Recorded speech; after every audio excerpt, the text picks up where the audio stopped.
having attended one of these remotely, I think it would be beneficial to those that are listening remotely if we identified ourselves before speaking. And we'll have, I don't know if we have the people on the phone that can identify themselves or if a DWR representative will tell us who's there. But we'll start by going around the room. I'm Jamie Kelly from Mojave County Water Authority. I'm Representative Gail Griffin, State House. I'm Bill Garfield. I'm with the Arizona Water Company.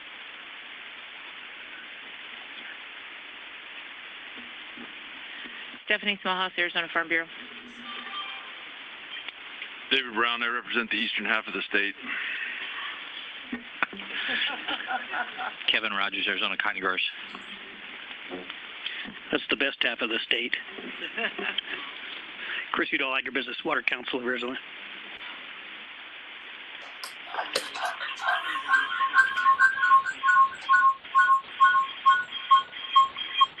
Senator Lisa Tondo, designate for Senate Minority Leader David Bradley.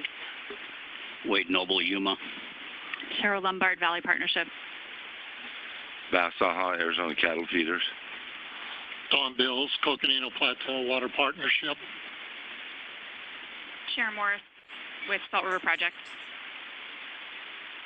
Pam Hughes for Lisa Atkins, State Land Department.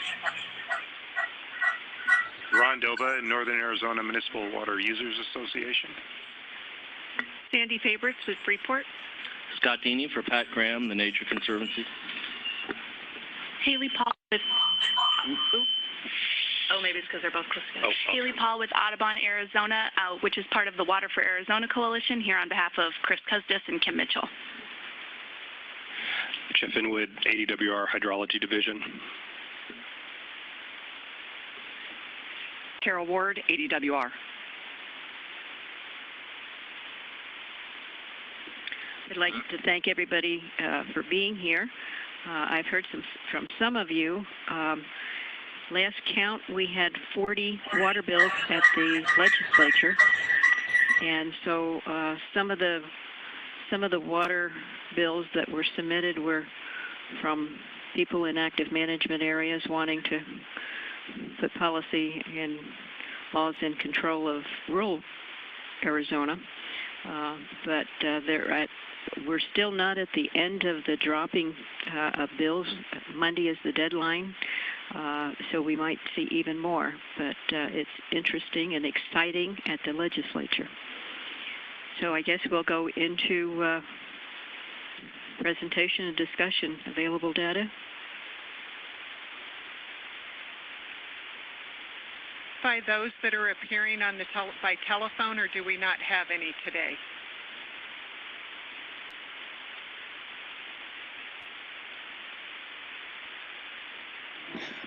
Jeff Zimmerman for Paloma Irrigation and Drainage District. Anyone else on the phone?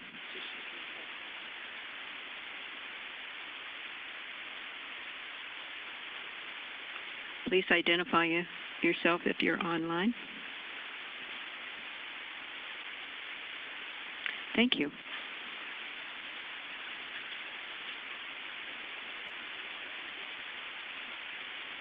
Stepping in late, my apologies. Sina Kerr, Senator LD13. I don't know. Does this go on by itself?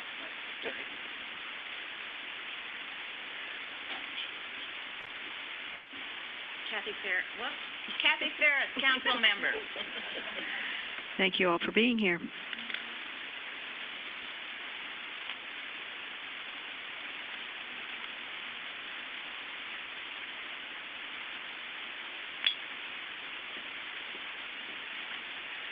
All right, make sure I'm on here. Good morning, everyone. I'm Carol Ward with ADWR, and this morning I'm going to take on our discussion topic of groundwater data. This committee identified the need for additional data as a priority, and staff were tasked to provide a presentation describing what data the department has and doesn't have regarding groundwater and wells as a starting point for a discussion about how to address that priority. In focusing in on what I thought would be most useful to this committee, I tried to keep the question of available data in line with this committee's goals, which are to work to achieve a better understanding of groundwater outside of the AMAs, to identify and develop options to address groundwater issues, and to make recommendations to the Council. Our plan today is to answer questions that we've received over the course of this committee's meetings. And this includes what groundwater level and related data does ADWR collect and maintain? What are we using it for? And what data are still needed? What are we still missing? In particular, there have been questions regarding the information we maintain about wells and information that is available by planning area. I'll explain some of the complexity of the data that we do have, and we'll take additional questions that you may have today. This is a lot to cover.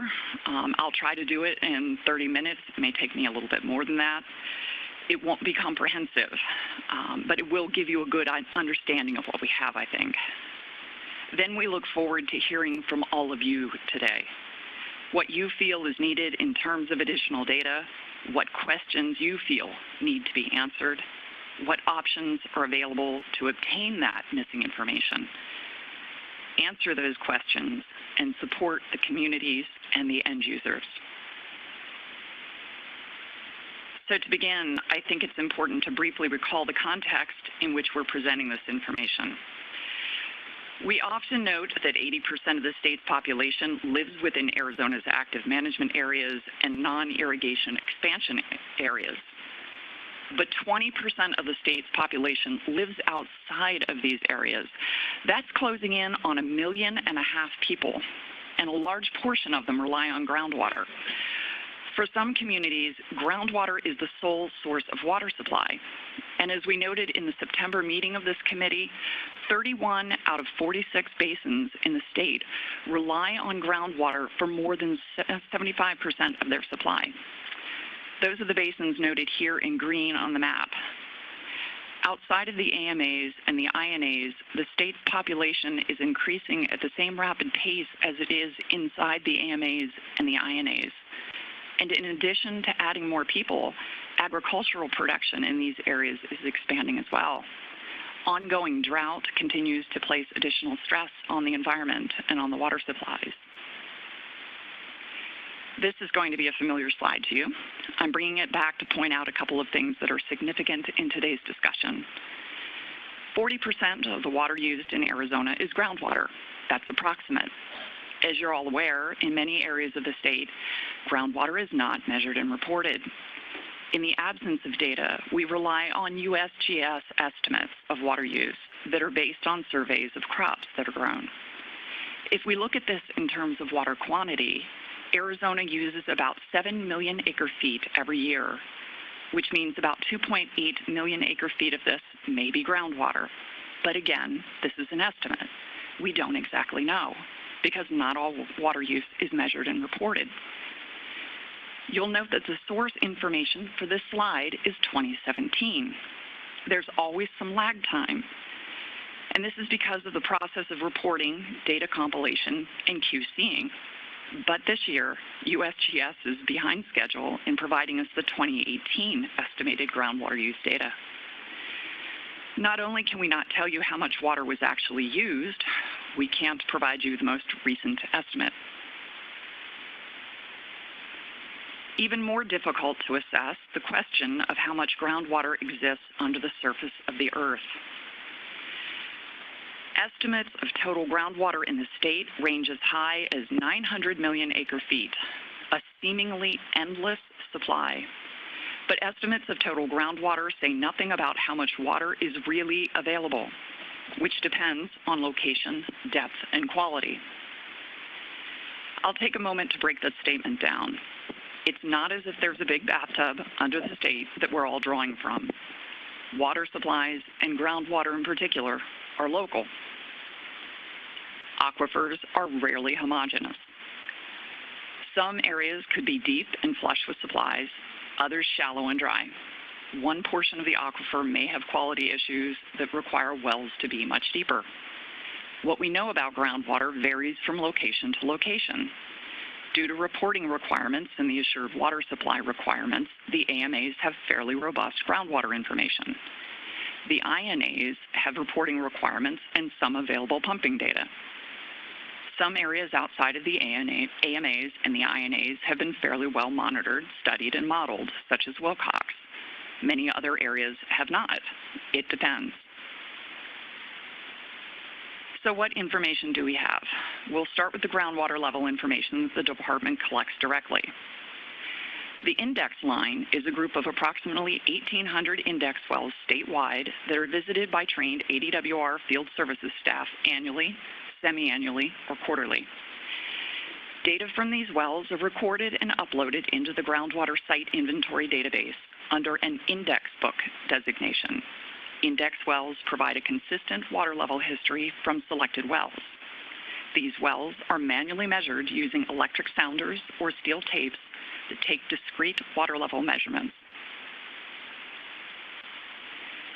The department maintains a statewide network of roughly 130 automated groundwater monitoring sites. Typical sites measure water levels 4 times daily and store the data electronically. Field staff retrieve the data quarterly and maintain the transducers. Data also may be collected from wells equipped with satellite telemetry systems, processed, quality controlled, and posted to the department's website for public use in near real time.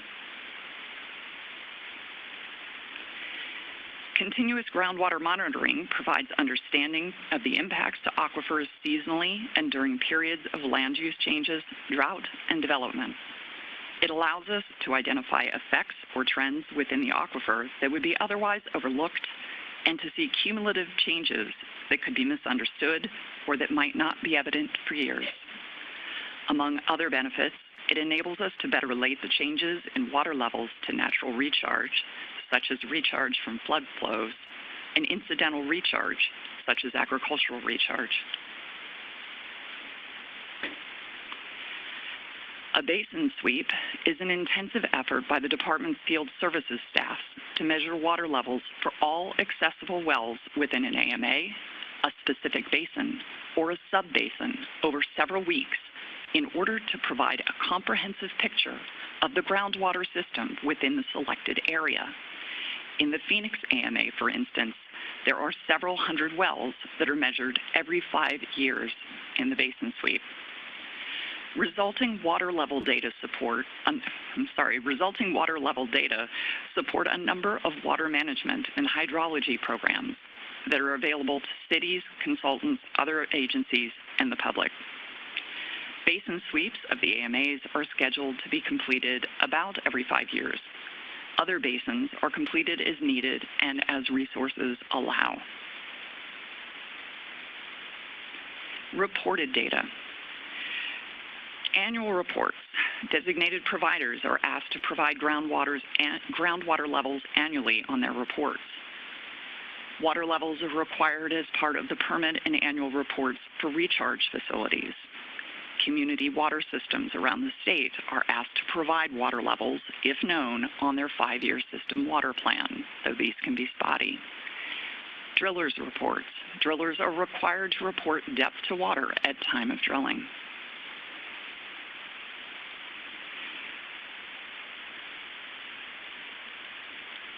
Groundwater uses. Groundwater data uses, these are just a list of the categories of reports that are available on our hydrology e-library and uses of groundwater data collected by ADWR. I won't go through that, that's just for your reference. Also wanted to, and I seem to be missing a slide here, but I wanted to mention in uses of groundwater data are used for many purposes and to produce a variety of reports. ADWR uses the information gathered from well measurements to develop water level maps and to support scientific planning and management studies of each basin's aquifer system. For instance, the department produces hydrologic map series reports which show groundwater conditions statewide.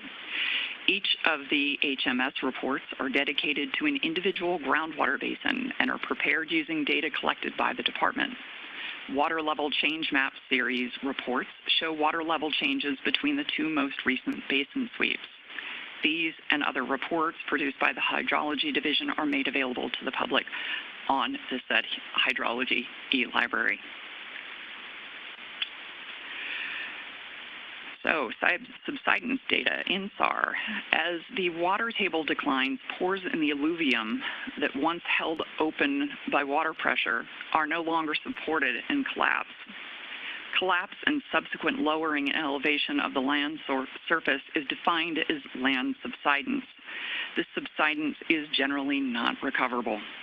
Areas in Maricopa and Pinal counties had subsided as much as 18 feet since the early 20th century. Most of this time, there is no clear identifiable sign that subsidence has occurred.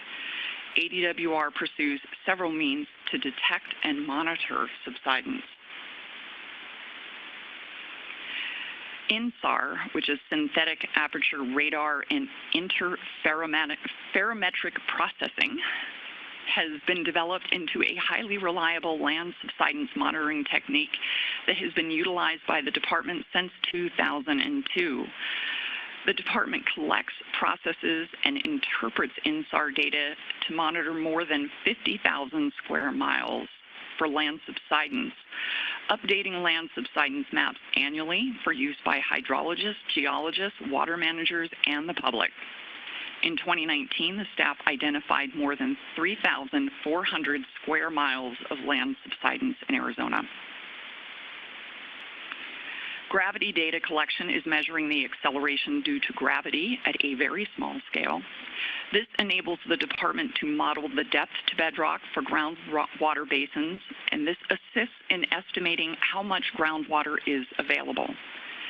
We have completed this in the Wallapai Valley, Sacramento Valley, and Detrital Valley groundwater basins.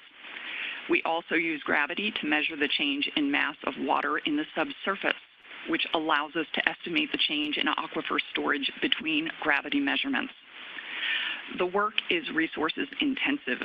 Any significant work outside of Pinal and Phoenix AMAs would present a major challenge, but we have completed both the Pinal AMA since 1999 and the Phoenix AMA since 2002, and one small project for the Wilcox Basin. GNSS stands for Global Navigation Satellite System Data. Staff record survey-grade elevation data on existing survey monuments, or monuments that we construct, and compare it with previous measurements to better understand both historical subsidence as well as current subsidence.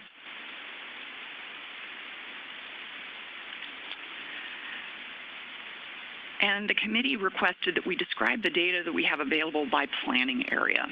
Planning areas were identified for the purpose of developing short-term and long-term strategies to meet projected water supply imbalances as part of the 2014 strategic vision. We more commonly organize information by groundwater basin or by sub-basin because we're typically evaluating basins and aquifers, but the data could be organized by planning area as it was for the vision. After the establishment of the Arizona Water Initiative, the department developed updated water use estimated for 6 planning areas, which are listed here.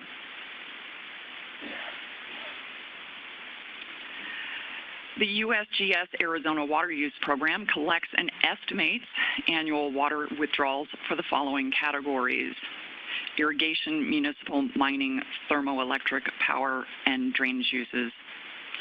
The data for these categories are compiled for the groundwater basins in the state. Not all categories are compiled for all basins.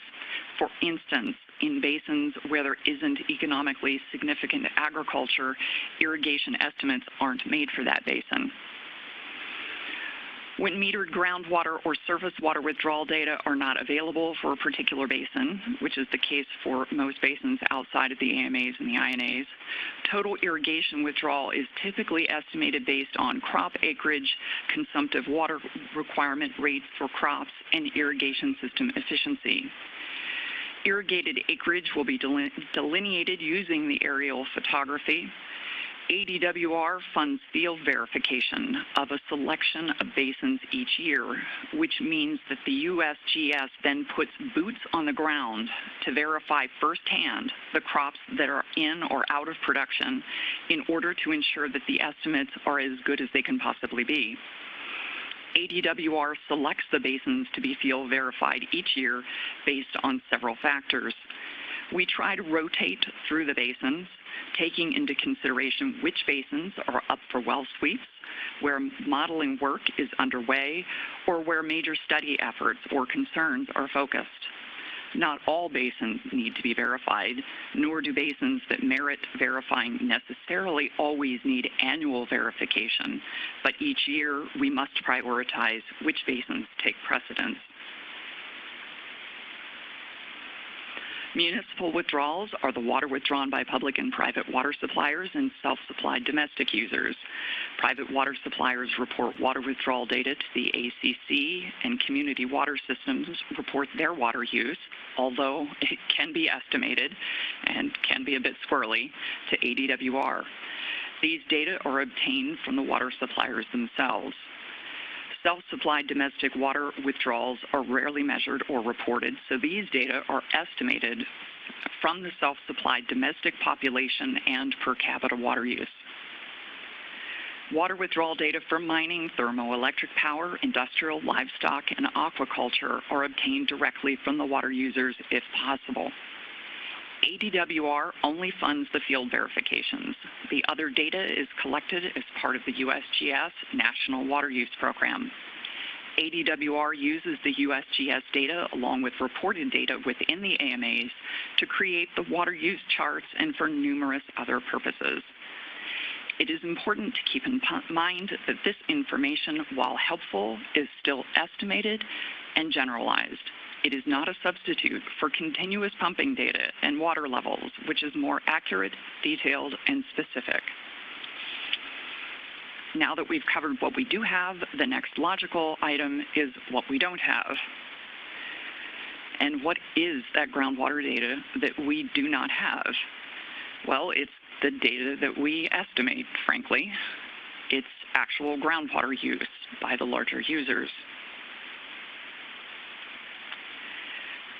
So if we look inside the AMA and the INAs and we isolate the non-exempt wells, which would be that lighter blue block there, these will be the water suppliers, the industries, the agricultural producers. This block of wells comprises 48% of the total pumping capacity of the state, but it's only 10% of the total number of wells. These users are already metering and reporting due to the requirements under the Groundwater Management Act.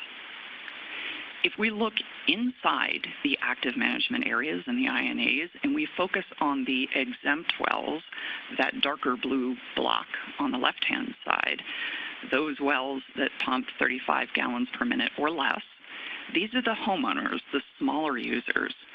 We see 31% of all the wells in the state, but it's only 2% of the pumping capacity. These folks are exempt. They're not required to meter and report. While each AMA's makeup is different, overall, there's not a lot of opportunity in that block to capture additional information. Now, if we look outside the AMAs, the INAs, and focus on the wells that are 35 gallons per minute or less, that's that green block. These are the homeowners, the smaller users. It's a whopping 46% of the wells in the state, and yet it's only 3% of the pumping capacity. Again, it's not a lot of additional water use data to gain in the overall scheme of things, and it's a staggering number of wells. Finally, if we look outside of the active management areas in the INAs at the larger wells in that orange block on the right, these are the water suppliers, the industrial users, and the larger agricultural users. These comprise only 13% of the total number of wells, but they represent 47% of the potential statewide pumping capacity. This block represents an option for a very substantial chunk of additional data. Of course, this is an estimated total pumping capacity because we can't know for certain what isn't measured, but it is a fair representation. This is the largest opportunity. This is the gaping hole in the data.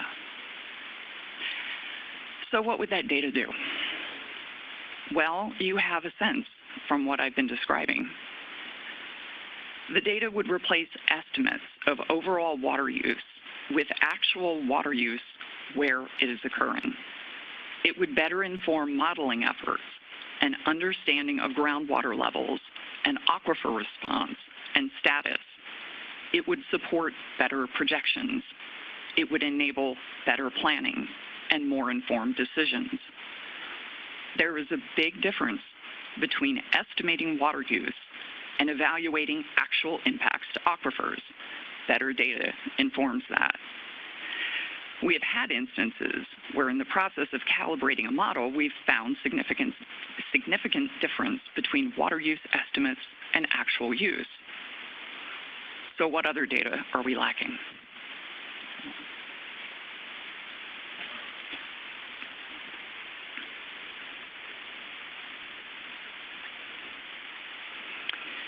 The department relies on regional scale models for many functions, and from that perspective, the following would be helpful to support those efforts. Groundwater discharge data, aquifer data, particularly from multiple aquifer systems that differentiates aquifers. More frequent data collection in regional aquifers subject to regional scale changes, installation of transducers, monthly sampling, aquifer test data, additional index wells in certain areas. Basically, more data, always helpful. We will come back to this question of what additional data would be helpful in the discussion section, because although we were asked to present today from a staff perspective, our purpose is to hear from all of you. But having been asked, I'll say that the crux of the issue appears to me to be the fact that outside the AMAs, we don't have groundwater withdrawal data, and we have limited water level data. The rest is a matter of degrees and investment. More resources for data collection and management, more transducers, all of that would be awesome. But the elephant is the 46% of pumping capacity in the state that largely isn't metered and reported. I'd like to move on to quickly give you a better sense of two databases that have come up repeatedly in our discussions, the Wells 55 database and the GWSI database. It's important to understand their significance and the fact that these two databases are distinct and disparate. It has ramifications for what we can do and the data that we have, do with the data we have. The first statewide registration of wells began in 1945 with the Arizona State Land Department. The records were maintained in a database that became known as Wells 35. When DWR was created, the 36,375 well records in the 35 file were transferred from the ASLD to the new agency. The 1980 Groundwater Management Act required that on or before June 12, 1982, existing wells had to be registered with the department, along with the registration number it was previously registered under. All new wells from that point forward were to be registered with DWR. Any changes to ownership must be reported. Open wells must be reported. All of this information has been recorded in the DWR State Well Registry database, otherwise known as Wells 55. Data categories include well info, image records, map, and pump data. The WELS 55 database comprises an expansive set of data, but it was built as a repository for historical and ownership information, and it does have limitations. First, that information is applicant supplied. All data provided through the well is provided through the well registration and well abandonment processes, the notice of intent to drill and the notice of intent to abandon a well. The notice of intent to drill is a proposed plan. It's not an as-built, so the information may not reflect the actual construction or the abandonment conditions of a well. The driller's report and well log must be reviewed to obtain details pertaining to actual well construction, the geologic materials encountered during drilling, and the exact well location. There may be more than one entry for a given well. An estimated 130,000 of the approximately 160,000 records are actually valid. This is because the landowner, well owner, and or lessee may have all registered that same well. It was once department policy to assign a new registration number for a deepening or modification to the original well.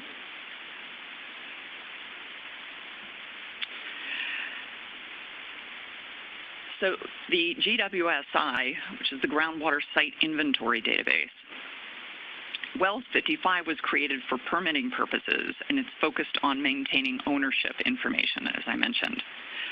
The GWSI database was created by the USGS specifically as a repository for water level data. It was acquired by DWR from the USGS in 1983. It's the department's main repository for statewide groundwater data.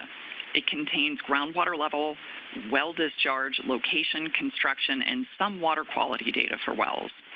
The data are collected by personnel from DWR's Hydrology Division's Field Services section, the USGS, and other cooperating agencies. The information in GWSI is constantly being updated, but through ongoing field investigations and through a statewide network of water level and water quality monitoring sites. There are approximately 43,000 wells within GWSI. Once the collected data are entered into GWSI, they undergo a series of quality checks to ensure accuracy. The records are verified and trustworthy. A well registration number data field in GWSI establishes a link to the WELS 55 database for previously matched wells. At this time, approximately half of the records in GWSI are registered or matched with the records in the WELS 55 database. There is a plan for matching the remaining GWSI records to the WELS 55 database, but it's a matter of resources and priorities to complete that. This means that there are significant challenges to connecting the data in the two databases.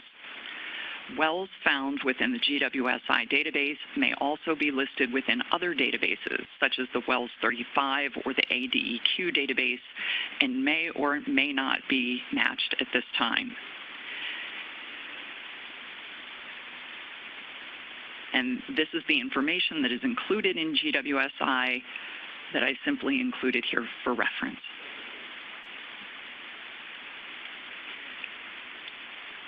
So to foster collaboration and improve efficiency, DWR has developed an online data submittal portal that facilitates annual reporting by designated water providers, community water systems, and permitted recharge facilities. Reported water level data are added to the GWSI database through this portal. The system is also used to accept water level data and related hydrologic data that are not required to be reported to DWR. The portal is the result of input provided by 70 individuals and organizations regarding their own water level data needs and water level data collection activities. The application only supports GWSI wells, but non-GWSI wells can apply to participate.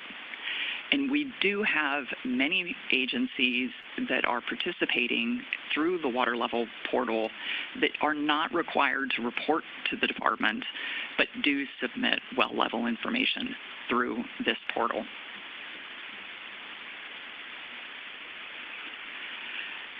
So, do we have sufficient data? It depends on the question that you are asking, and it will likely depend on the area you are examining. Would more data and better data be helpful? In many cases, yes, it would. The department staff regularly works to identify data needs and to prioritize monitoring and data collection. And it certainly helps to hear what stakeholders have identified as a priority. I will note, however, that more data aren't always necessary to begin addressing problems at hand. And with that, we would be happy to take any questions that you have.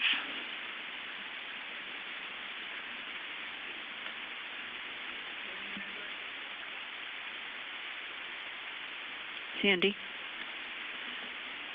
Thank you, Madam Chair. This question is probably more for Jeff. What is the cost of putting on a transducer, including installation and ongoing monitoring? Madam Chair, Sandy, Jeff Inwood from the Hydrology Division, Chief Hydrologist. Transducer, the equipment itself, we're talking in the several $1,000 range for just the transducer and the materials to support it in the well. If you add the telemetry, you're talking several thousand more dollars, and that's just for the materials, and then the costs for installation and maintenance are part of the overall department costs. We don't necessarily identify what each transducer costs for the maintenance. But I will tell you, we do, and I get these requests frequently, there are batteries that have to be purchased regularly for operating the transducers. The transducers do have a shelf life of some number of years, you know, in the 5-10 range typically, so they have to be replaced and maintained. So there are ongoing hard maintenance costs. Does that give you some idea?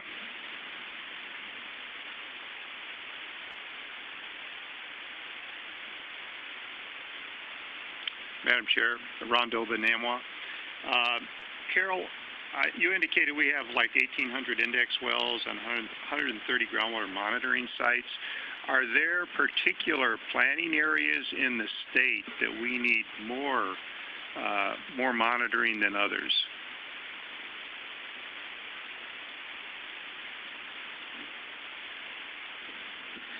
Outside of AMAs. Outside of AMAs, yes. Definitely, because there are areas outside of the AMAs that have more critical water concerns than other areas. And, you know, we've identified those basins, a number of the Wallapai up north, the Wilcox in the southeast, the Harquahala, INA, McMullen Valley, places where there's significant amount of increased pumping that's either already started or planned in the future. So where the needs are, there are certain basins that do have, that the department has been made aware of, that have growing concerns. So there definitely, if you prioritize based on need, there would be a definite priority-based need. Is there anything in progress to increase the monitoring in those basins, like identifying more index wells or anything like that? Well, the Hydrology Division is constantly trying to add more index wells to our line. It requires a inventory of wells. We have to be able to identify the exact location, the well construction data. So not every well can be included in the index line, but we're trying to always update that, increase the number. We're also adding, at a slow pace, additional automated sites as well. So, but we are limited by the resources that we have here as well. We only have a staff of about 13 or 14 people in the field services section right now, and there are limitations between the basin sweeps and the index monitoring that we do. So basically, it all gets down to money And people. and for people. Since you mentioned the Wilcox area, there was a well sweep there and a request for an INA, but they did not qualify. Is that correct? Madam Chair, I'm not familiar enough with that effort that went on, so I really couldn't comment on that today. Yeah, I apologize. I'm not going to speculate on that, so I would ask that we could get back to you on that. I was at those meetings where the request was made and the report was done, but they did not qualify for INA, for an expansion of the INA for the Douglas. But yes, I'd like you to get back to me on that.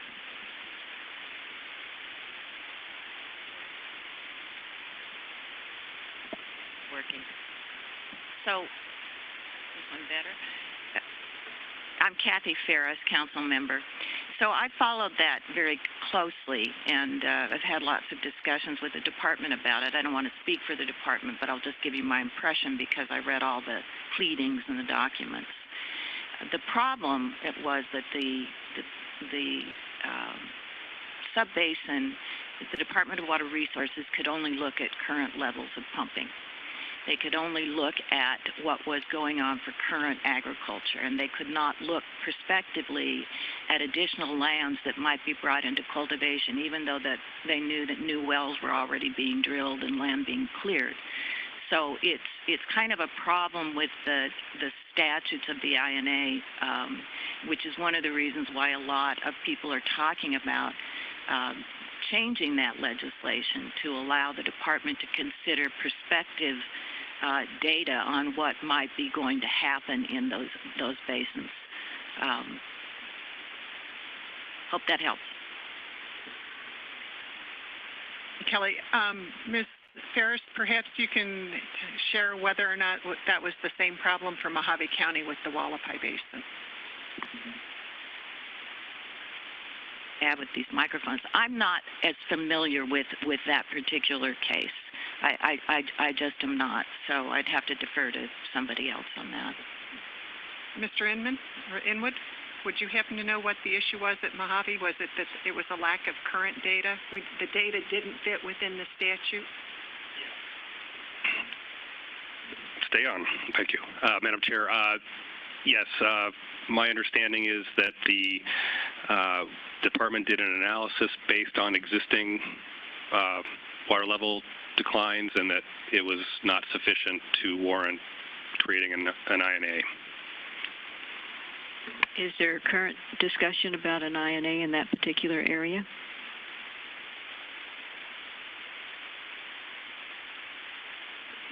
Well, all I know is a report in the media that the Board of Supervisors are either going to or have submitted a request to the department, but I do not have any official knowledge of that. Would a letter from the supervisors be sufficient to form an INA? Madam Chair, that is more of a legal question that I don't feel I am able to answer for you at this time. We can respond to that, though. Maybe we need to know what the ground rules are to create an INA. Madam Chair, if I may, the department did present information on the rules regarding forming an INA to the Mojave and La Paz County Committee meetings in the recent past. I don't remember the exact date, but within the last couple months. So we have that information available and can make that available to you. Could you briefly tell us what would qualify? Again, I can't do it today because I'm, number one, not a lawyer, and number two, I did not present that information, and I'm not familiar with it enough with it to say that today. I think in the Wilcox one, there was a petition signed by X amount of people requesting the department to look at that particular area, and that's how the department was able to come in and take a look at that. But then the findings were that they did not qualify for an INA. Kathy Ferris again. So I'm sort of guilty because I think this is part of the Groundwater Management Act that I know a little bit about. And what the Act says is the director, on his or her own decision, may initiate proceedings to designate an INA after determining certain things. The alternative is that a certain number of landowners in the proposed area may petition the department and follow a process for getting the director to initiate proceedings, which include hearings and all kinds of things. So, yes, it does require either the director to determine that it is warranted and to initiate the proceedings, or that the affected users, a percentage of them in the basin, have to petition and meet certain statutory requirements. And I will note that there are some bills pending in the legislature this session to change those requirements, one of them by Senator Tondo, and I think the other one is in the House. I don't remember which legislator is sponsoring that. Thank you. Mr. Garfield? Thank you, Madam Chair. Bill Garfield, Arizona Water Company, also council member. Question I have is to get the impression that the data is lacking, across all industries. And I can tell you, Arizona Water Company has been in business since 1955, and we've metered all of our wells since 1955, and I know that because my first year at Arizona Water Company, I spent weeks collecting all of the information for adjudication purposes, going back to records from the 50s from well production and water level data that we've been recording for decades out there. So is there a primary industry or user group that you're looking at? Because I don't think necessarily community water systems, although they were not required to report that, and not just for commission purposes. As a business, we've recorded that information for decades out there, just as a responsible water system owner-operator. So that's one question I have. And then I think perhaps another question is, are you looking for also historical data? Because we have, if you're looking to do some kind of a long-term semi-transient model for these areas, we certainly have information that goes back to the 1960s and 70s anyway on water levels, something we've always done. And then what are we going to use the data for? I mean, I think one of the questions asked earlier was, well, what kind of data do we need? And usually when we're project driven, it's, well, what do you want to use the data for? And that sort of determines what kind of data you need. So those are all questions, Madam Chairs, that I think most people would have.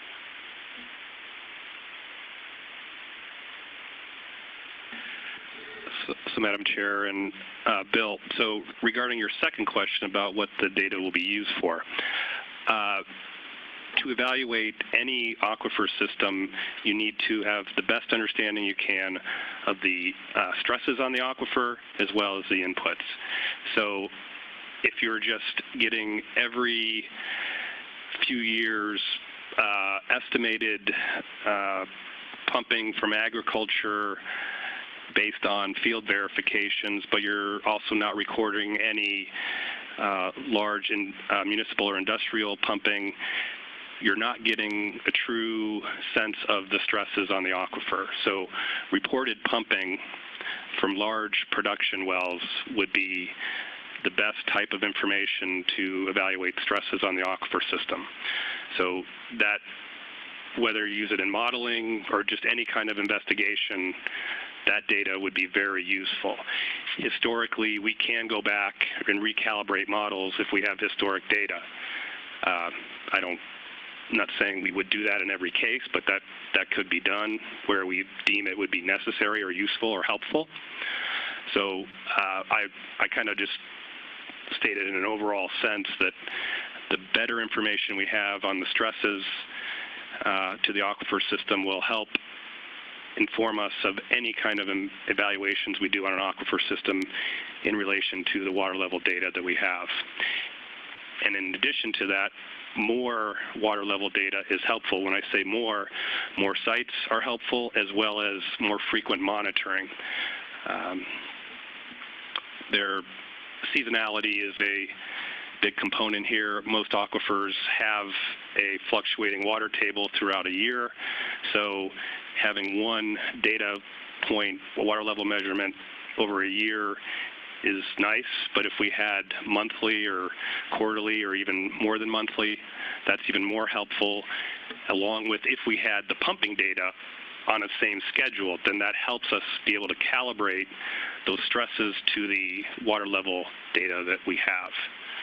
So that's how I would answer. Does that answer your question to some degree?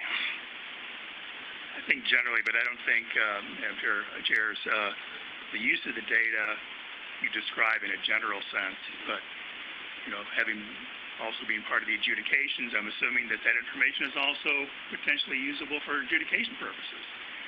So is there trepidation on the part of people who are subject to those adjudications wanting to share that information? So, I'm just throwing it out there. It doesn't require necessarily an answer, but that's certainly something that I think some people may have concern over.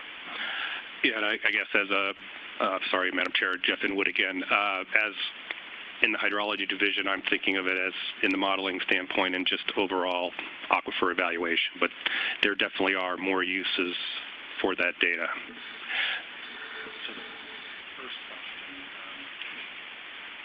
To clarify from somebody who, Madam Chair, who sometimes forgets what I ask, I believe it was because in my observation, most municipal water providers have been recording this data for decades. That I can't believe that they're a major source of lacking data. So then the question is, well, which industry or which users are you really looking to get data from that you don't currently have? That would be the question. Madam Chair, Karen. I spent a number of years in the Assured National You got to come up to the microphone. I wanted to make a statement that I spent a number of years in the Assured and Adequate Water Supply Program, and I worked with Bill on a number of assured water supply applications, and I recognize that looking at the current and historical pumpage was important going forward to make projections on the longevity of the water supply. It's really pure and simple. We need to be able to look at what we're pumping and what we're pumping into the future and determine how long it will last. So that's all I have to say. Thank you. Scott, did you have a question? Scott Deeney, TNC. Actually, I think we moved past it, but in a former life was the attorney that represented FICO and the other agricultural interests in the San Simon that petitioned the director to initiate the proceedings to create an INA, and there were some questions about that I was going to fill in the blanks for, but I think we moved past it, and I don't know that we need to go back to it. But if anybody wants to ask me any questions about that, maybe offline, I'd be happy to answer them. Thank you. Carol. Okay. So I just wanted to get back to Bill's question. Because obviously, yes, the community water systems and municipal providers do have to report to us.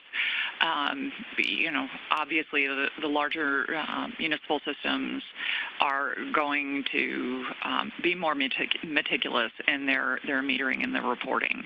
The smaller community water systems, the data that we get aren't as reliable, aren't as consistent. There are problems with that. They have the community water systems have the option outside the AMAs to estimate their water use. So the data are not not nearly as solid, and we don't necessarily get the water level data there either.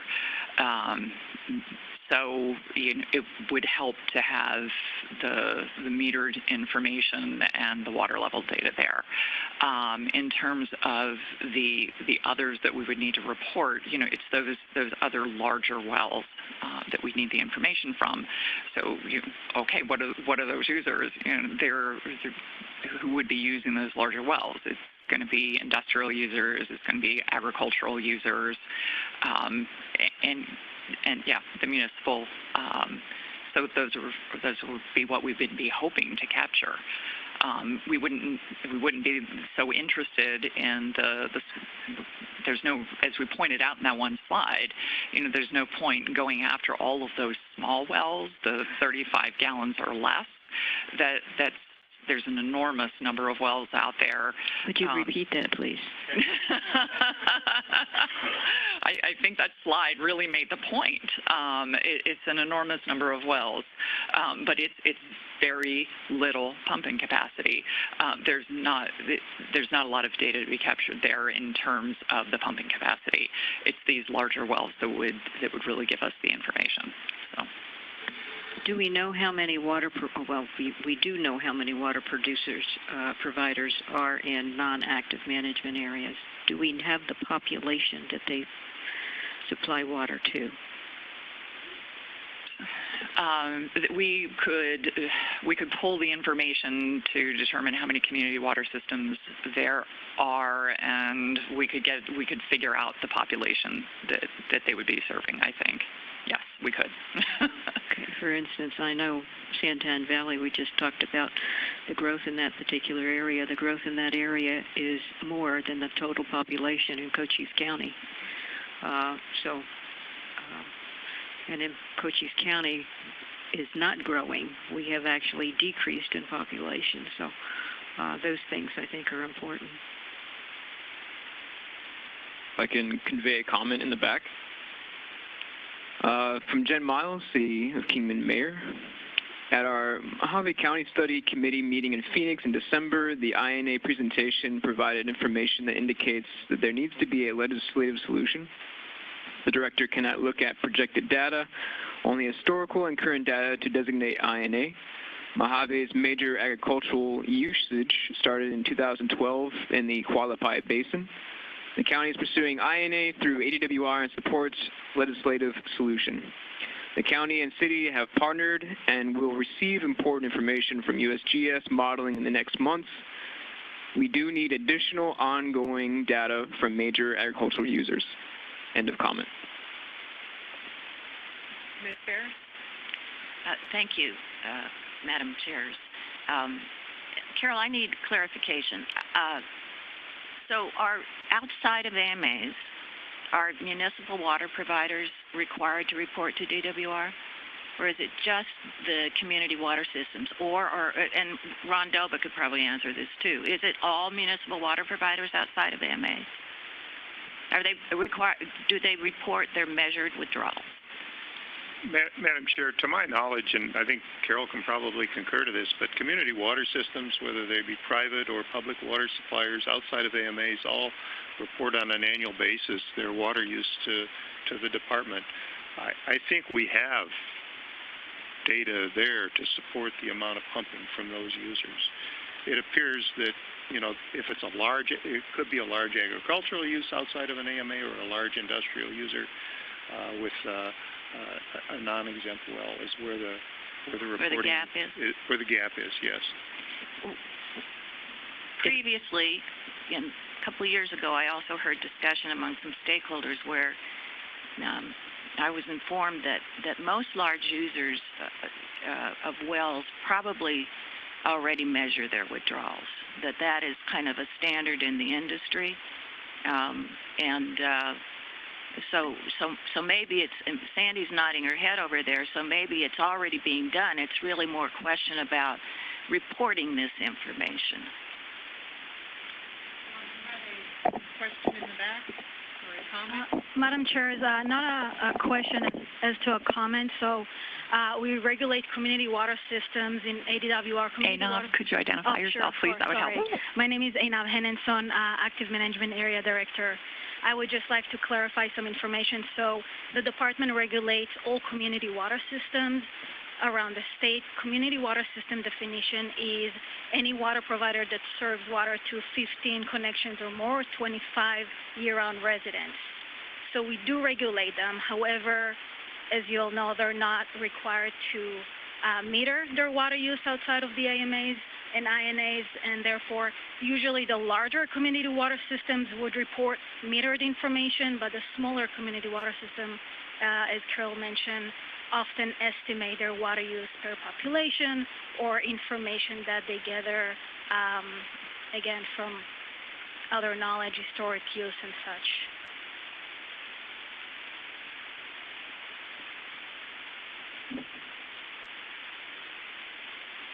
Madam Chair, just a question on the community water system. Maybe this is for Bill or other private utilities or even the department. The community water systems, the percentage of public and private systems inside or outside of active management areas, my guess the majority of those are private. And I know we've got Flagstaff and some of the larger cities, but I recall some data that the vast majority of those are private utilities who also have reporting requirements to the ACC. Is that not, or is that true or not true if you're private? Yes, Madam Chair, Sandy, I believe the number of private water companies regulated by the Corporation Commission is probably several hundred of those. And the reporting they make to the Corporation Commission is not the detail that I believe Carol described earlier, where you're talking about depth to water. We certainly, and the Commission certainly focuses on unsold water, in addition to whatever the department might focus on as well, because they have requirements of unsold water there as well, or unaccounted for water. So I believe a lot of the information is there, but probably not all. It's not to say that those utilities are not recording that or not, they're just not reporting it in large part to the department because there wasn't a need to report that. So, we've used that information and how we can effectively manage our utilities over the years. That's why we have it. We want to know how well we're managing our operations. So, anyway, there's a large number of water companies, and I suspect they are in the rural areas, the non-AMA areas, probably a large portion of those water providers that I think they need the information from. Sandy. Sandy again. Thank you, Madam Chair. For the private utilities or any water provider, I would think, the end result of whether you're estimating or not is to collect fees, or you're collecting money, correct, to pay for the service that you're providing. So in the private utility world, this again is a question for Bill. Is it better to be more accurate, or are these estimates so far off that they're not useful? Madam Chair, if I may, just continuing the dialogue with your permission here, Sandy. We have our own meter repair shop and testing facility. We test for the Corporation Commission meter, so metering for us, accurate metering for us is important. We've also been tracking power use for each of our pumping facilities. We put our meters on those facilities. We want to know what the average GPM is happening on a well at a given time. We use it for predictive failures on those wells, as well as the energy use per 1,000 gallons produced and so forth. So as a business manager, we need that to make sure that we're operating our facilities efficiently. The way rates are set at the Commission on historical test years, if you don't maintain some level of consistency on how you maintain your equipment, it's a money-losing proposition. So we have historically, captured that information for purposes of running our business. That helps answer the question. Well, it sounds like we've got the municipal providers down, or the private water companies at least. So that's already covered.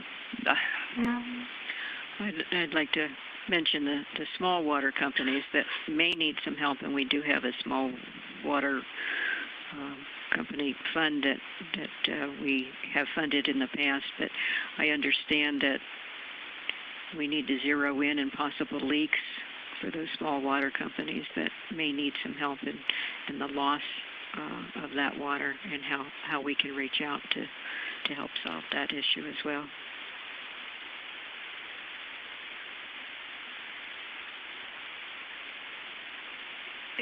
Yes, Stephanie Smallhouse. Stephanie Smallhouse, Arizona Farm Bureau. I think it's pretty clear here that the bullseye is on agriculture's back and mining. So I would go back to Bill's question of, the answer was we need the data for analysis. What's the analysis for? That's really what the question is.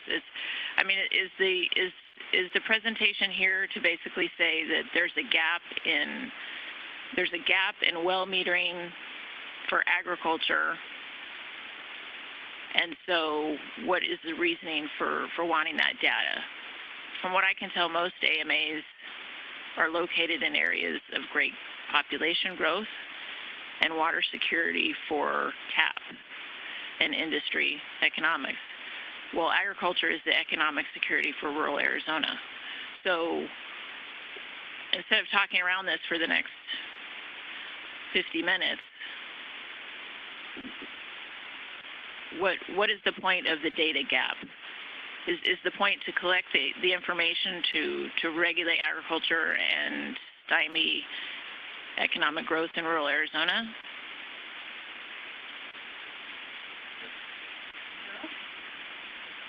So I was asked to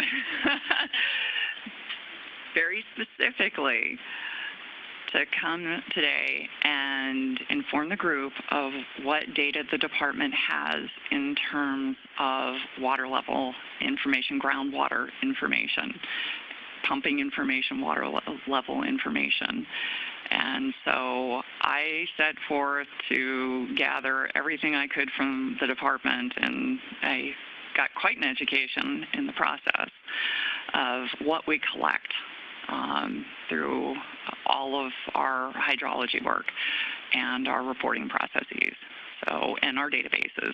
So I delivered that information to you today, and I was asked to identify what we don't have, and I interviewed all of our staff at length, and I dug into all of this at length, and the one thing that I found that we didn't have was this one block of information. And as I said, everything is a matter of degrees, except for this one block of information that just stands out that we have. And I'm not trying to pick on a sector. What I am showing is that there is a large segment of wells in the state that we don't have metering information on. We don't have that data. That's all it is we don't have the data on those wells. And I'm not trying. I understand it feels like there's a bullseye, but it's because those are the large wells, and we just don't have that information. Within the AMAs, we do. That was my only point. And the purpose of having that information is to understand the impact to the aquifer, to those groundwater levels. All of that groundwater level information would tell us what's happening to the groundwater. That would be the purpose of it, in a broad sense.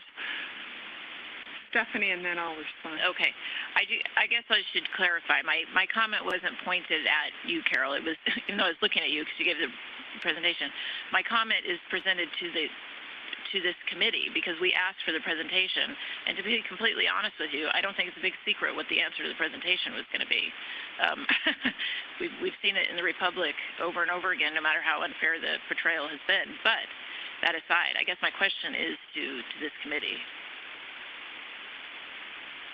Hi, Jamie Kelly. I think the committee is just to address issues, but relative to the data, we were interested in what they have, what they don't have, but I think Mayor Miles' comment was directly on point. Agriculture is new in rural Arizona, in Mojave County, in the Hualapai Basin. The use has started in about 2010, 2012. The use is significant. It is impacting the aquifer that feeds the city of Kingman. You have residents who are going to end up with no water. Before the agricultural use started, Kingman anticipated a 100-year water supply. Since that ag use has commenced, they have 50 to 60 years left. That's pretty significant to them. But before I recognize you, Stephanie, I have a question back relative to the data, and it may be a Jeff Inwood question. Is there a disconnect in the well data between NOIs and what is completed in your well 55 data? Madam Chair, Jeff Inwood. When you say disconnect, what are you exactly referring to? Do they file a notice of completion? Because there are a lot more wells, I think, that have had, or there have been NOIs pulled for wells in Mojave County that may or may not be completed. So when the NOI is filed with us, that's recorded. Then after a well, they have a year upon which to drill the well. After the well is drilled, it is the well driller's responsibility to file a completion report. Those aren't always filed, but in most cases they are. So then there could be NOIs that were never drilled. There are some that were drilled and not have a completion report provided, and there are those that have a completion report with very little on them. So there's varying degrees of what we get back to prove or verify what was drilled against the NOI. Does that? That answers the question. I think, Stephanie. And to that point, I think that maybe that's where we need to concentrate, because even if the well is complete, that pump might not be in that. It's the drilling, the intent to drill, but is there actually a pump in that well? So follow-up information on that. Sorry to interrupt the other questions, Madam Chair, Jeff Inwood. The other requirement, if a pump is installed, a pump installation report is supposed to be filed as well. Okay. So having both of those complete information, you don't have that information? Is that what I understand? Well, again, it's when we say applicant provided or driller or pump company provided, the department doesn't submit that. That has to be submitted to us from those doing the work. So do you have identified the individual wells that have not had a pump information filed with you? I don't know that. That's not in the hydrology. That's in our wells. I don't know our wells division. Maybe we can find out and get back to us on that. Yeah. Senator Antonda? Turn on the mic. Thank you. I just wanted to make a comment in response to the Small House's comment. Perhaps I'm sitting in a very different situation than many people here. I represent 5 counties. Within my county, I have people that want to know why measuring isn't being discussed in this committee, and I have a very large district that also many of my constituents do not want measuring done. So when we talk about measuring, please let's not talk about potential intent, because I can tell you, I represent from Yuma County, Maricopa County, Pinal County, Pima County. My Tucson people are saying, how does ADWR manage something when they don't know what's there? My farmers are, a little alarmed when you start saying measuring. Some of them say, who's going to pay for that? And they said, so you can imagine the wide amount of comments that I have. So instead of pointing intentions, I would just like to say that I would like the committee just to continue to focus on things that we can discuss, and perhaps even discuss objections to measuring, because I do get that from a portion of my committee, and reasons to measure and reasons not to measure. And I think that those difficult conversations are ones that we all need to look at. And I'm not saying I'm pro or con. What I'm saying is this group is a wide variety of stakeholders that hold opinions, and these are the difficult discussions that we were meant to discuss. Thank you. Mr. Brown? Yes, sir. Yes. David Brown. I actually represent 9 cities and towns, 7 or 8 irrigation districts, several domestic water improvement districts, and on, and virtually most of the ranchers and farmers in the eastern portion of the state. So I wasn't just being facetious at the beginning. It's not exactly the eastern half, but it's pretty dang close. So I haven't been to the last couple of meetings. Well, let me just launch a couple of things. One is that most of this is driven by the 2 areas, the northwest and the southeast, in little pockets of 2 areas. The rest of it, we don't need this discussion to spend much time on it. The full quarter of the northeast part of the state is the last thing we need to worry about. We have 3 power plants. They each pump about 15,000, and they report their numbers. We know what they are so that's about 50,000 acre feet. The total sum of all surface water and all groundwater uses in that north 25% of this entire state is less than 100,000 total. Those 3 power plants aren't going to be around that much longer, and so that number gets cut in half. The surface water, they're generally, the old surface water rights have been around since the 1870s and 1880s and pretty much set. And then there's the community water systems they report, and there's very little other groundwater uses. Very little. And we're sitting on the biggest aquifer in the state. We don't need reporting, we don't need measuring any more than we already have. You go to the southeastern quadrant, and what you have is Wilcox is a problem because the Republic says it's a problem, and you have La Paz and Mojave because they have the issues that are talked about. And I'm not belittling those issues. I'm just saying those are issues for those 3 areas, not for the entire state. And there are tools in the toolbox that can be used to address those issues. Perhaps they don't want to vote themselves in AMA, but they could do that if they wanted. That's one tool. I'm not suggesting that's a good tool. I'm just saying there are tools, existing tools that can be used. If there needs to be tweaked a little bit, perhaps that's the right way to go about it, but one size does not fit all. I know there's been some criticism of that, but we don't need this in the areas that I represent. It's just not needed. And so I would hesitate to have us focus on statewide issues and everybody needs more data. Quite frankly, in those areas that I work in, we got plenty of data. Another one is, for ag,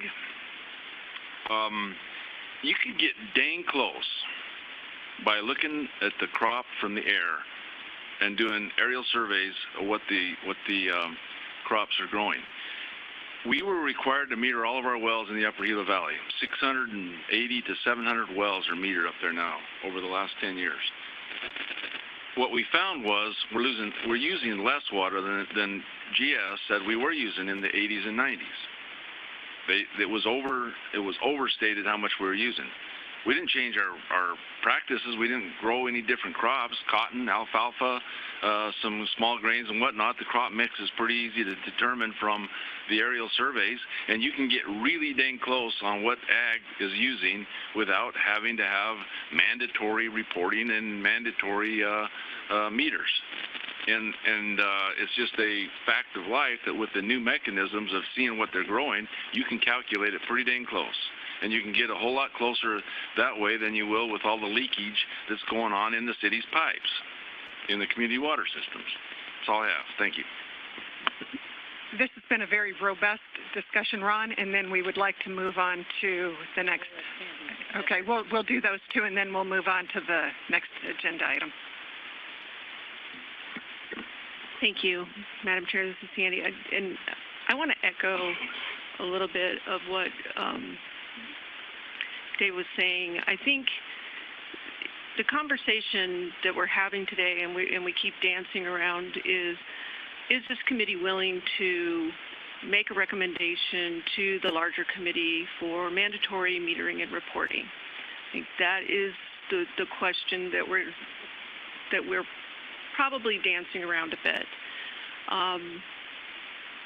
I mean, we can call for the committee to call for a vote committee or however you want to do that, but I don't think we're going to get there.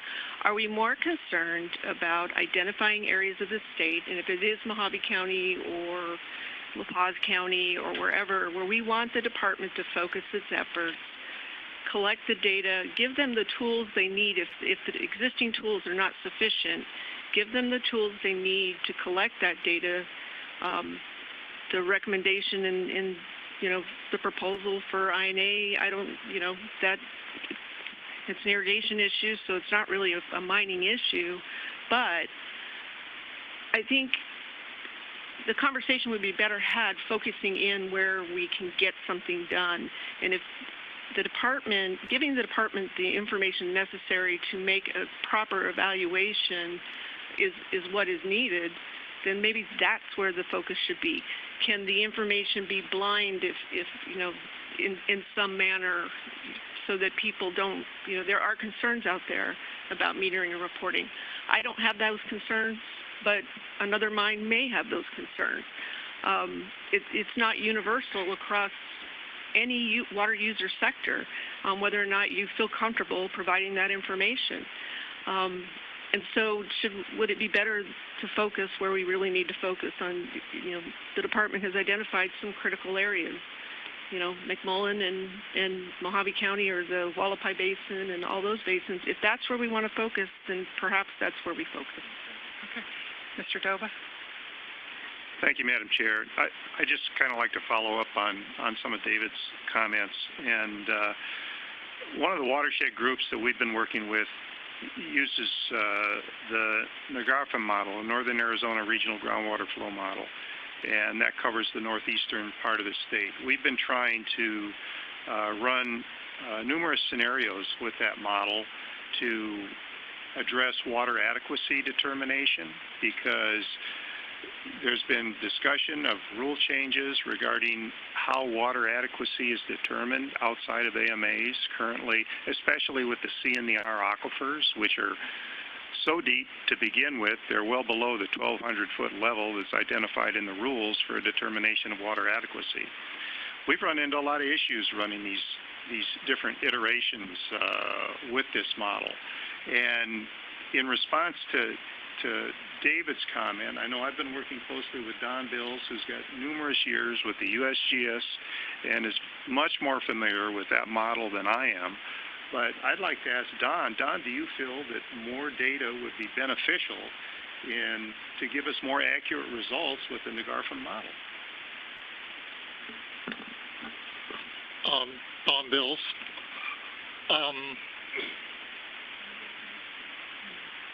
I guess I would comment that, yes, there is a need for more and better quality data that would support modeling attempts. The data doesn't necessarily have to be metering every individual well or making water level measurements in every individual well. There are a variety of remote sensing methods and techniques that can be used to, again, I'm going to have to use that word, estimate water use and water level change over time. But when you're using a groundwater flow model in particular, the quality of the data that goes into that groundwater model directly relates to the quality information you get out of that groundwater model. So in the case of the NARFCM groundwater model, there are large parts of that model domain that have very little, if any, accurate information, and it affects the overall quality of that model. I would also, comment that a lot of this discussion and a lot of the information that ADWR provided in their presentation is important to what I think one of the primary goals of this committee is, and that's basically evaluating the long-term sustainability of water, groundwater uses outside of or groundwater availability outside of AMAs for all users, not just specific or individual users. And in order to be able to do that, you have to have monitoring data and good quality information on those aquifer systems and how they're responding to stress, not just stress by water use, but stress by the environmental demands or impacts on those groundwater flow systems. I hope that helped. Mr. Aja, we haven't heard from you yet today. Thank you, Madam Chair. A couple of points. One is I agree with this gentleman about estimates, and I'll explain. From an agricultural use perspective, an estimate is extremely valuable because of three primary reasons. One is it's a completely identifiable footprint under the eye in the sky all the time. You can look at GPS constantly all you want, and you can see the footprint. There's not 3 bathrooms in a house you never see, and one toilet's flushed 100 times, and another one's flushed 20, and you don't know what's going on. You can see the identifiable footprint. The second thing is we measure every bit of the production that it produces, whether in the form of fiber and hay, whether in the form of grains, whether in the form of lint and cotton. It's measured. It's reported to this little government agency called USGS or FSA or whatever you want to call it. And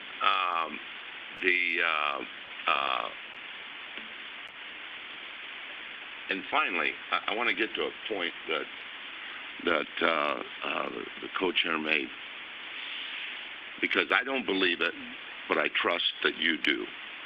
And that was that the existing agricultural uses in the Hualapai region are going to leave those citizens out of water in 50 to 60 years. If that's the case, I don't believe it, but if that's the case, we're whistling by the graveyard. You shouldn't be talking about metering wells. You should be talking about action. And so I just point that out. Senator Antondo, and she'll be the last one on this topic. We're going to move to the next agenda item. Thank you, Senator Lisa Otondo. So I just have a comment for Mr. Brown, and he's not going to like it that much, but which is no surprise. I'm sure there's a lot of things I say that people don't like too much, but as a politician, the big dirty word, many of my colleagues listen to their constituents, and to point out a newspaper and say no matter what they say simply makes no sense. Because if you're talking about the west side of the state, or you're talking about the east side of the state, and you're talking to private landholders whose wells have now run dry, and they don't have access to water, guess who they come to? They come to their elected officials. And whether we like it or not, we're asked to find solutions. And it's a very difficult situation. So, in politics today, we do a lot of finger pointing. I'm tired of blaming media. What I'm telling you is what the newspapers are reporting is coming from concerned citizens. And that's important. And that's important. And that's my only comment. Thank you.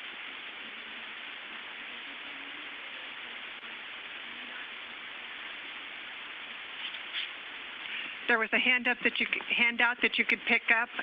It was a restatement of topics to be considered by this committee as provided by the council. DWR, through efforts of Karen Modesto and Carol Ward, have synthesized it down.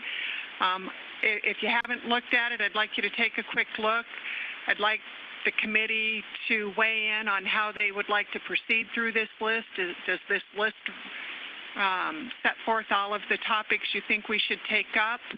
And as you look at that, I might suggest that we take a chapter out of the AMAs, and they focused on issue identification first before they moved to possible solutions. I think we're getting caught up in what the solutions are, and that would be the metering or not. I don't know that we necessarily have to jump to the meter, but I think it would be beneficial to consider identifying the issues and then addressing possible solutions. And Senator Antondo. Yes, and I just wanted to let everybody know that my Senate bill that hopefully will be moving on subsequent non-expansion areas is 1635. So I'd like everybody in the committee to take a look at that bill. If you like it, sign in and support, and let's see if we can't get some movement on it. Thank you. 1635.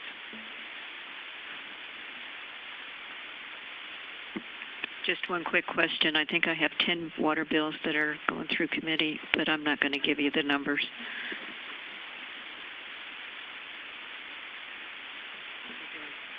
We're looking at the list. Does anybody have anything they'd like to add to the list, take off the list? Anybody? Mr. Dova. Thank you, Madam Chair. Just a question. I think we've had a lot of discussion on number one on data needs. Number two on education and BMPs. I see that located on the bottom as well, where it says recommend assigning the following to the Long-Term Water Augmentation Committee. Does that mean we're going to keep it on our list as well, or are we passing it on, or what? It's in two spots on here. I believe it is intended to pass it off to the Long-Term Augmentation Committee, who has done some work on that, but it is up to this committee to make that decision. Okay. Okay, so we can kind of scratch that off of our list then. Which one? Educate, number two. Moving this one, although I think, Carol? Well, if I may, I just wanted to let you all know what we've done here.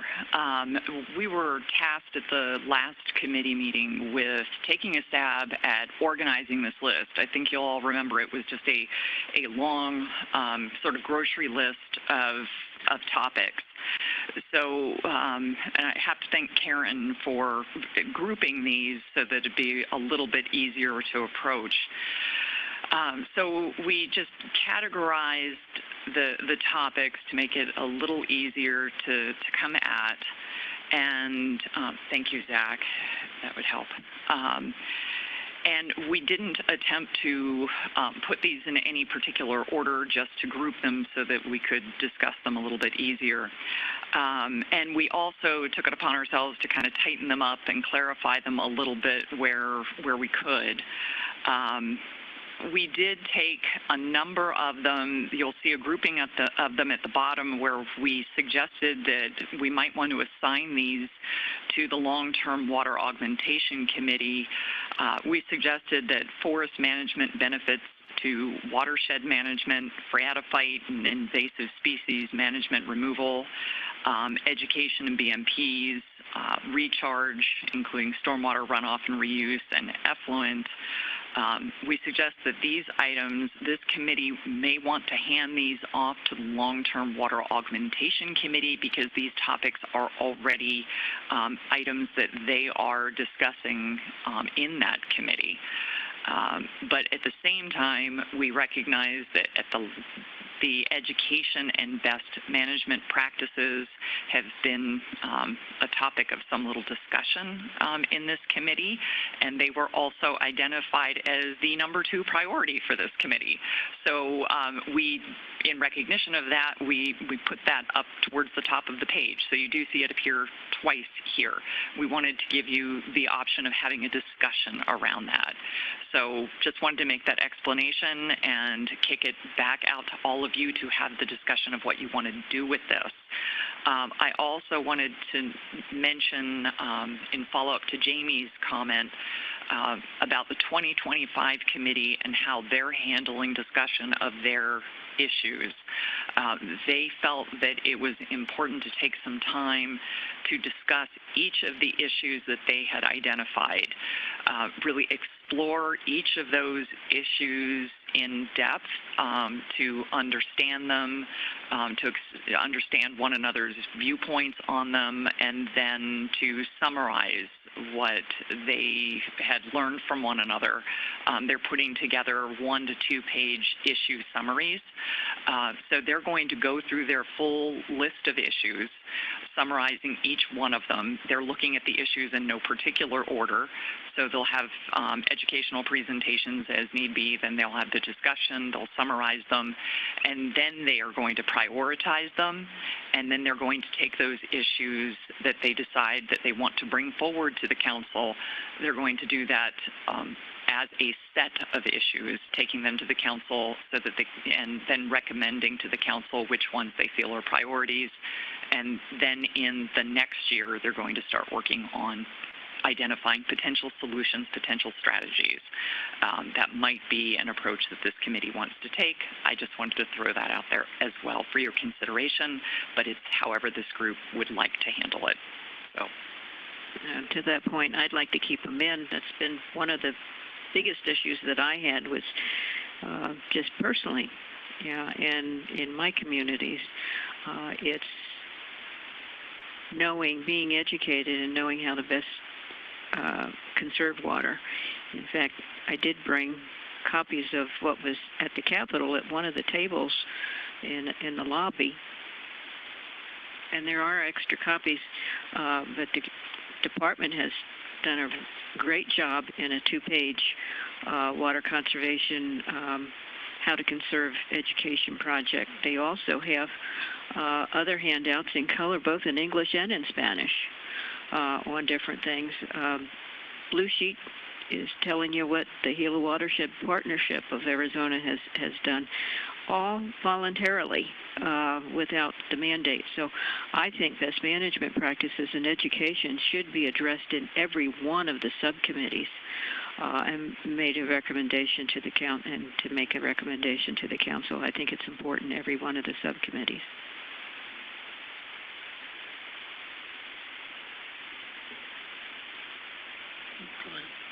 Mr. Bill? Don Bills. One of the items that I think is missing on this list has to do with developing better information about base flows and spring discharges in non-MAD parts of the state. ADWR identified that in their previous presentation as one of the main gaps in terms of data information. And it's very important for understanding long-term sustainability in groundwater flow systems. I'm not sure where it would go within the framework of this list, but I think it's something that may be missing. Are you talking about mountain front recharge areas and such? Recharge, but also a better understanding of the base flow discharge of streams and springs that occurs in significant portions of rural parts of the state, and is a currently poorly understood and underestimated component of overall aquifer system flow mechanics and its relationship to sustainability of those aquifers. Mr. Noble, you've been very quiet. I have a question for you.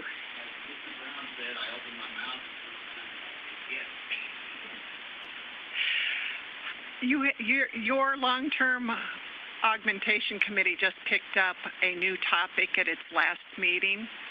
How much of the issue just raised by Mr. Bills will be covered in that new topic about the recharge efforts and storage?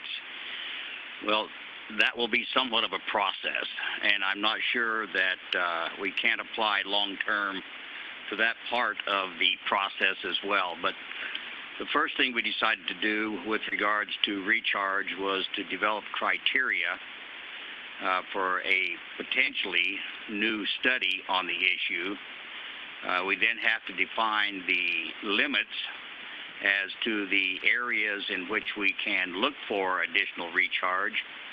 But the process is going to be covered, Bill. I think we're going to get to what you want, and certainly we'll keep you apprised of the days in which we're meeting, both the subcommittee on criteria development and the committee itself in discussing the issue. Bob Bilskin. Just to be clear, I'm not talking specifically about recharge. I'm also trying to help this committee come to a better understanding of discharge from groundwater flow systems as it relates to overall long-term sustainability.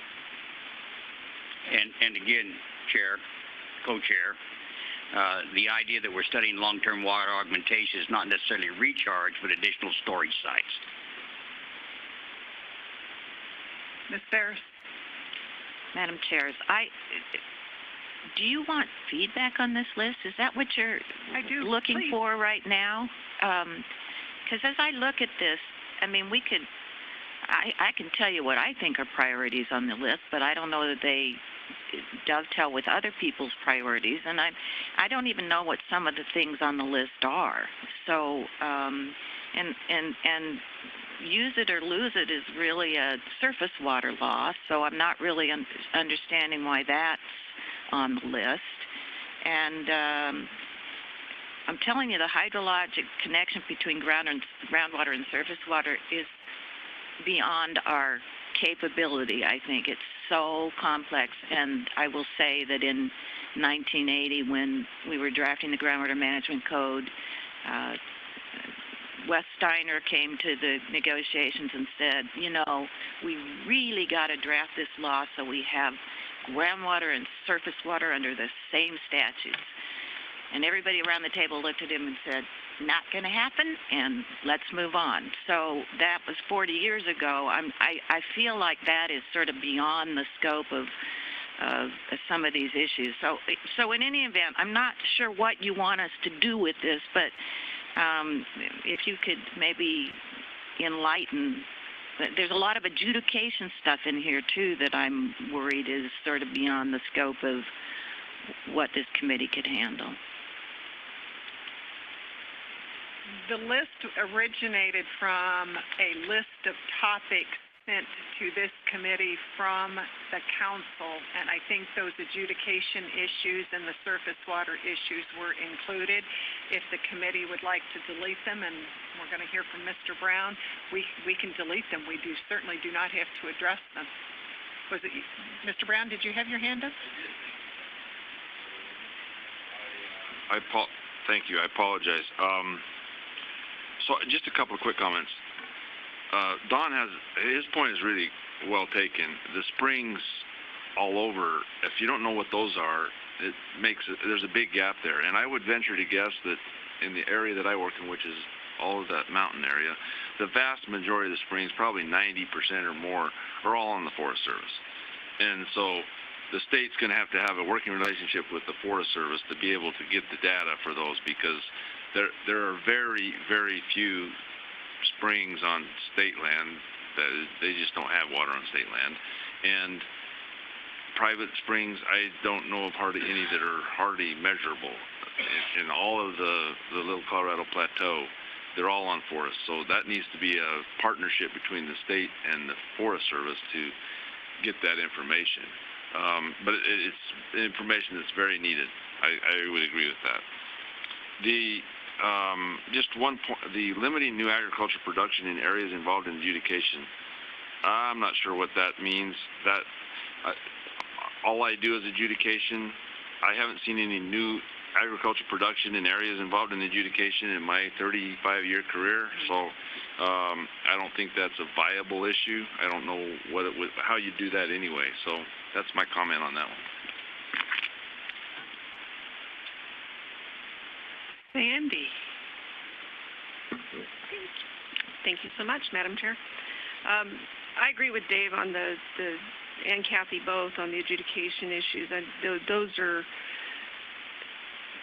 some of them are not the purview of this group and will be dealt with in the courts unless like it or not, that's where it's going to get done, and we'd be tiptoeing over things that we probably are best not to address at this point. Well spacing is something that I think is probably one of the bigger issues that we have across that actually is an issue in many parts of the state and is an interesting management strategy in and of itself. So I think that issue is something that I think would be helpful to have more discussion on. The one thing that I do see missing from here that has come up several times, and I know we've got bills that are trying to address it this session, but are the tools that are available to the department, the INA, the AMA, do they work? Are they adequate? I mean, are those tools that actually can help address these situations, or are there inadequacies within those tools that need to be addressed? An AMA works really well in Phoenix, but it's not going to work in other parts of the state. But that's just my take. I think that those issues, or is there another management approach that might be less onerous but more get us to where we're trying to get, what we're trying to do. So I see that as something that's significant that's missing from this list, and I think that a discussion on the hows and whys and the successes and failures of those systems might be helpful. That's just my opinion. I think that they had the rural management areas on the list to address that. It's not limited to anything. I mean, we can bring up the rest of them in there. Scott? Thank you, Scott Dini, TNC. Kind of want to echo some things that have already been said.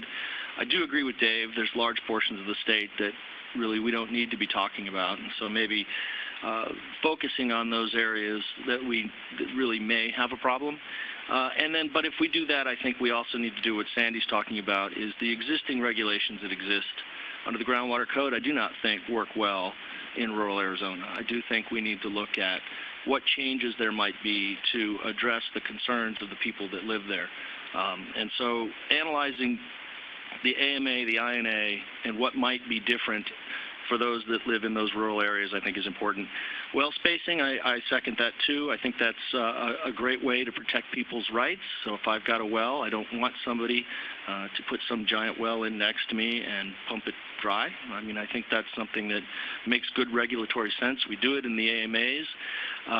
When I was a DWR, it was a fairly easy process. I understand it's gotten a little bit more difficult or expensive, and I think we might want to see what we can do to make that a process that if we did look at implementing it elsewhere, it could be as easily done as possible. So, and also agree with removing the adjudication-related issues. I think that's something that is either going to be done outside of this, or should be done outside of this subcommittee or in the adjudication itself. Thank you. Thanks. Mr. Garfield. Thank you, Madam Co-Chair. I just want to state that most of the comments I've heard here, I generally support the thought there. Concerning well spacing, from a municipal provider perspective, I know we're talking about well owners, but I can tell you where you have an obligation to provide utility service within your service area, having the ability to drill that well is critical to meeting that obligation. And if there is a small exempt well out there, it is already very limiting in the AMAs to be able to provide a well to serve the public when there are exempt wells that are effectively blocking the ability to develop the areas, the community's water supply. So when we have that discussion as it relates to, say, non-AMAs, I would like to at least focus on whatever protections are there, not just for all well owners, but for the communities that rely upon the local area water provider's ability to meet that obligation. So, what that's worth, Madam Co-Chairs. Thank you. Mr. Belba, and then I'm going to summarize and we'll talk about next meeting date. Thank you, Madam Chair. There are at least 3 bills right now that are under consideration that deal with water adequacy requirements outside of AMAs. And I just want to put a plug for keeping water adequacy requirements on this list as something to talk about, because the way the determination is made now, according to the rules, just doesn't work in some parts of the state, especially in the northeastern part of the state, using the C and the R aquifer. And if you read it word for word, like I did this morning before I came to this meeting, it doesn't make sense. So it's something that needs to be addressed.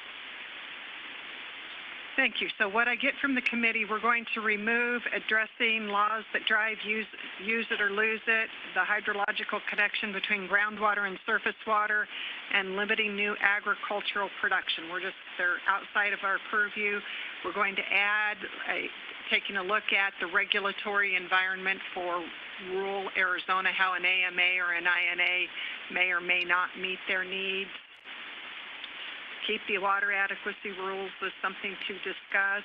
We're going to keep BMPs, but send forest management, phreatophyte, and recharge back to long-term augmentation. Sure. So,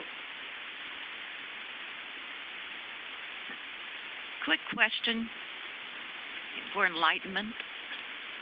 Just a quick question. What was the reason for looking at the groundwater transportation basins? That's also one that was hotly debated and fought over for decades, and it's been in effect for a long time. So I don't know whether somebody has something they want to do about that, or whether that just sounded like it was something good to put on the list. I think La Paz County would like those issues. I see. Okay. Gotcha. Okay, and there was also the issue of discharge from groundwater flow systems that Mr. Bill spoke of, that we were supposed to add? Correct. Correct.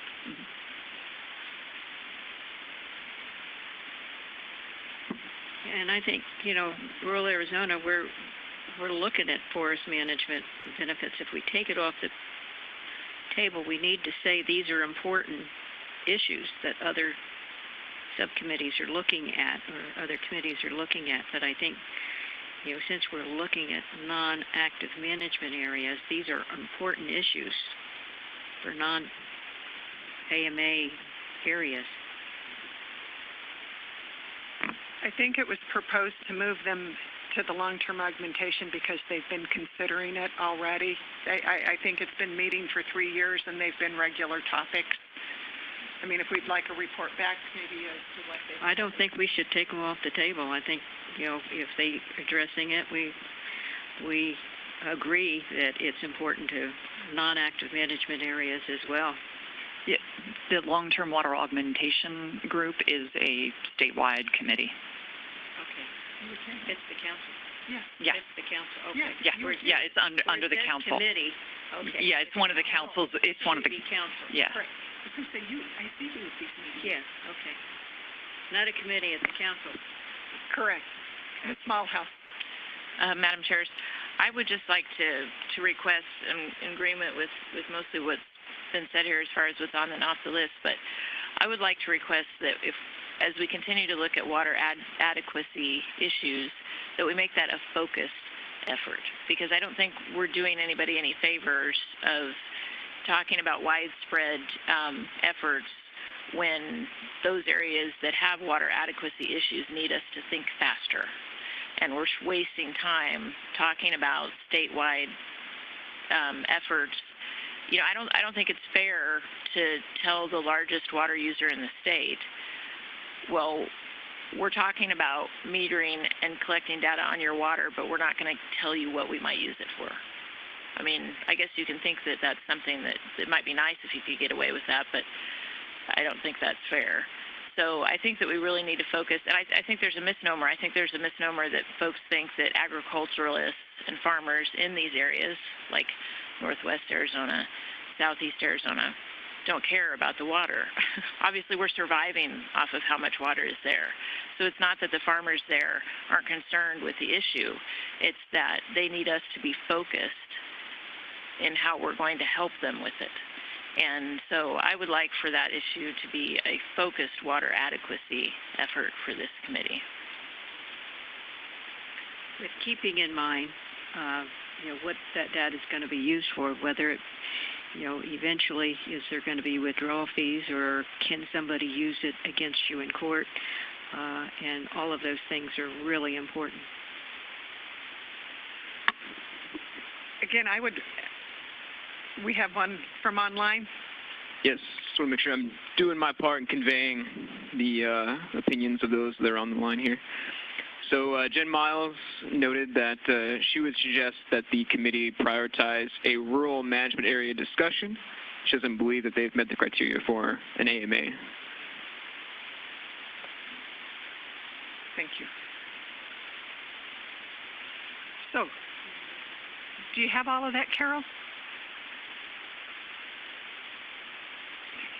I think I've got, sorry, my mic is not behaving here. I think I've got it, yes, thank you.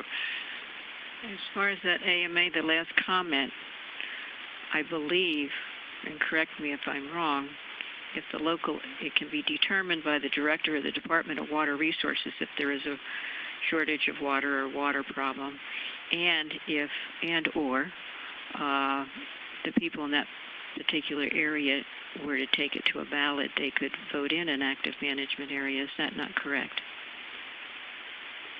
That is correct. Couple of things. Let's talk about the next meeting date. They tell us April 10th and May 1st are available. I'm going to assume they're both Fridays. It needs to be May 1st. And Karen Modesto, will you be putting a meeting summary out again? And I just want to make sure everybody's aware that Karen Modesto posts summaries of our meeting online, buried deep in that website. If you can maneuver the website, you can find some good information. Thank you everyone for a very productive meeting.